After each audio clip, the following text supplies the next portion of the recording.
first type of acute coronary syndrome we will deal with is termed ST elevation myocardial infarction, or STEMI for short.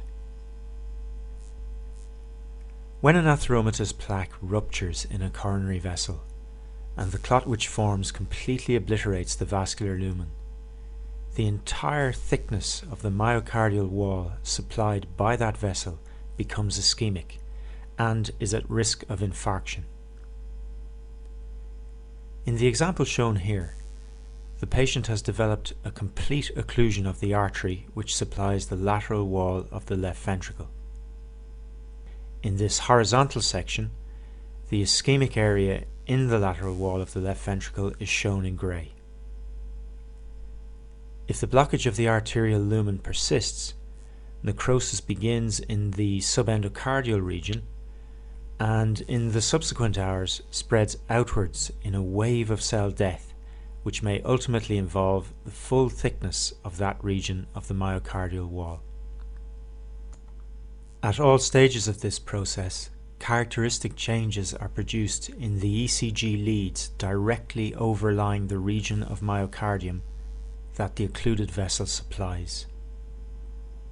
As the region of myocardium affected in this example lies directly under leads V5, V6, lead 1 and AVL, the ECG changes we are about to discuss are observed in these leads.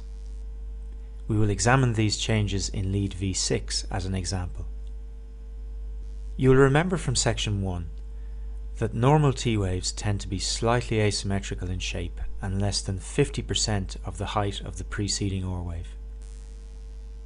Within the first few minutes of complete vessel occlusion, T waves in the leads overlying the affected area rise in amplitude. The mechanism underlying these hyperacute T-wave changes is unknown. In these early stages, hyperacute T-wave changes are followed by a very characteristic ECG abnormality in the affected leads. The line on an ECG readout connecting the end of the QRS complex and the T-wave is called the ST segment.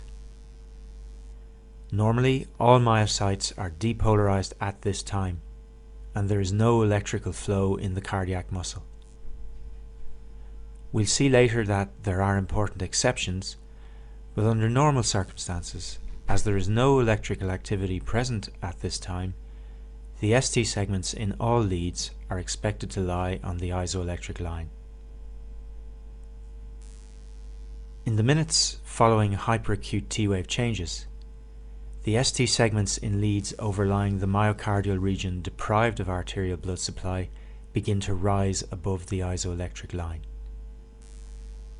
The mechanism underlying this ST elevation is poorly understood. It may be due to abnormal currents generated between normal and ischemic tissue during the time period of the ST segment. This so-called injury current moving towards the leads overlying the damaged region of myocardium would be expected to produce a positive deflection in their readouts, raising the ST segments. Although the role of an injury current in generating ST elevation is controversial, it is a very useful concept when trying to understand the patterns of changes produced on the ECG by occlusion of different vessels. Whatever the mechanism generating the phenomenon, ST segment elevation on an ECG is the hallmark of evolving myocardial infarction secondary to complete occlusion of a coronary arterial vessel. In the absence of treatment, peaked T waves and ST segment elevation are followed by alterations to the terminal portion of the QRS complex. As in this example, in a lead in which the QRS complex ends with an OR wave, the OR wave rises in amplitude. In contrast, if infarction occurs under leads in which the QRS complex ends with an S wave, the S wave may disappear. These transient changes to the terminal portion of the QRS complex reflect worsening crisis in the oxygen-starved ventricular wall and probably result from progressive ischemia and necrosis of the Purkinje fibers, a tissue more resistant to death than working muscle. Peak T waves, ST segment elevation, and alterations to the terminal portion of the QRS complex are the early changes of acute myocardial infarction secondary to complete occlusion of a coronary arterial vessel. If these early ECG changes are recognized and the vessel reopened using either thrombolysis or direct coronary angioplasty, the progression of the infarction can be halted in its tracks and myocardium at risk of death salvaged. If left untreated, however, the full thickness of the region of myocardium supplied by the occluded vessel may die. This is associated with a poorer outcome for the patient and an interesting ECG phenomenon developing between 9 to 12 hours after vessel occlusion or in the days following infarction. The ECG leads looking directly at the infarcted area may develop an abnormality termed pathological Q waves. You will remember from section 1 that a Q wave exists if the first deflection of the QRS complex is negative. In a normal person, the left to right movement of current during depolarization of the interventricular septum can produce an initial negative deflection in the QRS complex in the left lateral leads. But this negative activity is rapidly overwhelmed by current spreading through the left ventricle.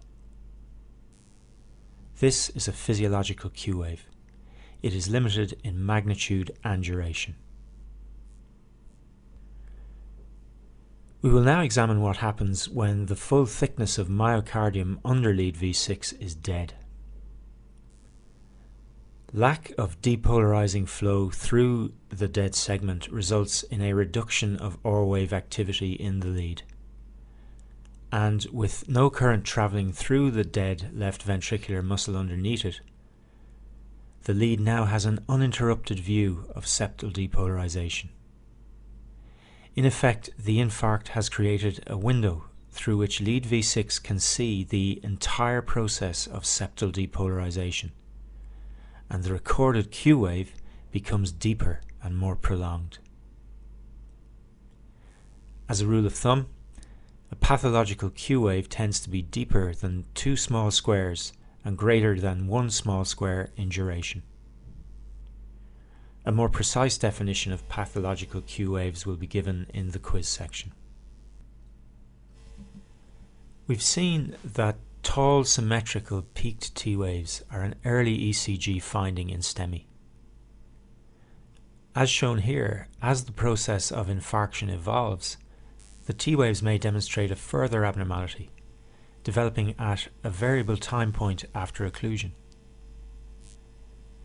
In a given ECG lead, T waves are generally concordant with the QRS complex, so that in a lead with a dominant OR wave, such as V6, the T waves are normally upright.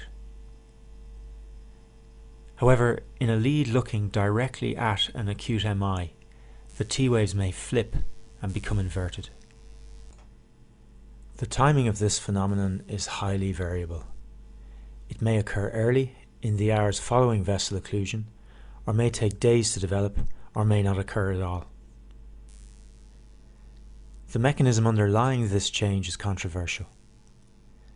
The process of clot formation in acute MI is dynamic, and there is some evidence that T-wave inversion may actually reflect reperfusion of the area supplied by the vessel as it recannulates either spontaneously or in response to treatment. In support of this view, flipped T-waves are commonly seen to develop shortly after thrombolytic therapy is initiated for STEMI. Whatever the mechanism of their generation, flipped T-waves generally return to the upright configuration in the week following infarction, but occasionally can persist as a permanent marker of the infarct on the patient's ECG. The sequence of ECG changes associated with complete coronary arterial occlusion described here is a useful generalization. Before we move on, we want to emphasize one of many variants on this sequence. The traditional view of pathological Q waves as a late and permanent marker of irreversible myocardial death has been modified in recent years. It is important to be aware that in a proportion of cases, Q waves and loss of R wave activity may develop very early in the course of STEMI.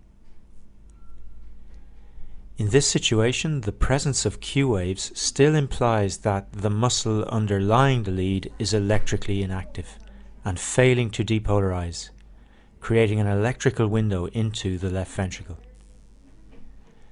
However, although not actively depolarizing, the affected myocardium is still viable and potentially salvageable with timely thrombolysis.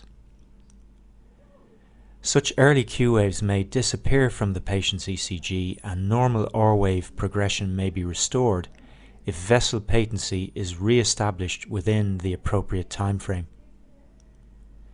Hence, pathological Q waves may occur early in the course of STEMI, and these early Q waves may be transient, disappearing with successful treatment. This illustrates a point: you should not time the onset of an ST elevation MI from analysis of the ECG alone. The time of onset of chest pain reported by the patient must be taken into account. So, to recap, persistent complete occlusion of the lumen of a coronary artery or one of its major branches places the full thickness of myocardium supplied by that artery at risk of infarction. Within seconds to minutes of vessel occlusion, symmetrical peaked T waves are observed in the leads directly overlying the blood-deprived area of myocardium. This is followed by elevation of the ST segments above the isoelectric line in these leads, and this in turn is followed by alterations to the terminal portion of the QRS complex. The development of pathological Q waves occurs 9 to 12 hours after the onset of occlusion or in the days following infarction. T-wave inversion may be seen in the affected leads at a variable time point following occlusion. While ST segment elevation generally resolves within days and T-wave inversion within weeks following the infarction, late pathological Q waves are a permanent marker of such an MI on the patient's subsequent ECGs. However, the presence of Q waves should not be used to time the onset of an MI, as early transient Q waves are a common variant. We will now go on to discuss the identification of the culprit vessel in ST elevation MI.